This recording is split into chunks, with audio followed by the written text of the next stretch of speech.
तो sir law बनाने का जो पावर है वो इंडियन कॉन्स्टिट्यूशन के आर्टिकल नंबर 245 के अकॉर्डिंग दिया गया है पार्लियामेंट को और स्टेट लेजिस्लेचर्स को। अब सवाल ये आता है कि सर दो लोगों को पावर देने की वजह से ऐसा लगता है कि आगे चल के ये आपस में लड़ाई करें। इन सारे पावर्स को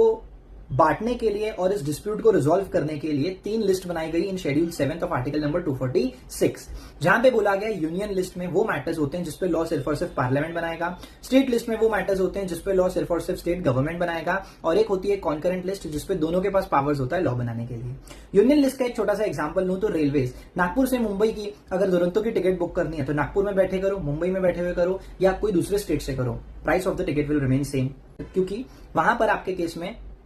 लॉ बनाने का पावर होता है पार्लियामेंट के पास, जिनके द्वारा बनाए गए लॉ पूरे के पूरे इंडिया पे एप्लीकेबल होते हैं। अगर बात करूं मैं अल्कोहल की, तो सर अपन सबको पता है कि गोवा में अल्कोहल बहुत सस्ती मिलती है, गुजरात में तो अल्कोहल मिलती ही नहीं है क्योंकि ड्राई स्टेट है, ऑफकोर्स पीने वाले वहां पे भी बहुत है, और नागपुर में या अगर कोई दूसरी सिटी लू में तो वहां पे दारू बहुत महंगी मिलती है। रीजन क्या है? क्योंकि ये आता है सर स्टेट लिस्ट में जिसपे पावर रहता है स्टेट गवर्नमेंट के पास लॉ बनाने के लिए, राइट। लाइकवाइज कॉन्करेंट लिस्ट का एक बहुत कॉमन एग्जांपल है एजुकेशन। अगर मैं नागपुर में हूं तो मैं हमारे सिटी की सबसे अच्छी स्कूल सेंटर पॉइंट स्कूल में भी पढ़ सकता हूं, जो कि एक सीबीएसई स्कूल है, जो कि central board for secondary education, जिसपे लॉ बनाने का पावर पार्लियामेंट के पास है। लाइकवाइज मैं महाराष्ट्र में रह के, नागपुर में रह के कोई स्टेट गवर्नमेंट अपनी स्टेट बोर्ड स्कूल में भी पढ़ सकता हूं, जिसपे लॉ बनाने का पावर स्टेट गवर्नमेंट के पास है। ऐसी अगर टैक्स रिलेटेड या लॉ रिलेटेड रील्स आपको और चाहिए तो मेक श्योर इस रील को आप लाइक करो, ठीक है, इस पे कमेंट करो, अपने फ्रेंड्स के साथ शेयर करो और मुझे फॉलो कर लो ऐसी और इंसाइटफुल रील्स के लिए। मिलता हूं आपसे बहुत ही जल्दी नेक्स्ट रील में।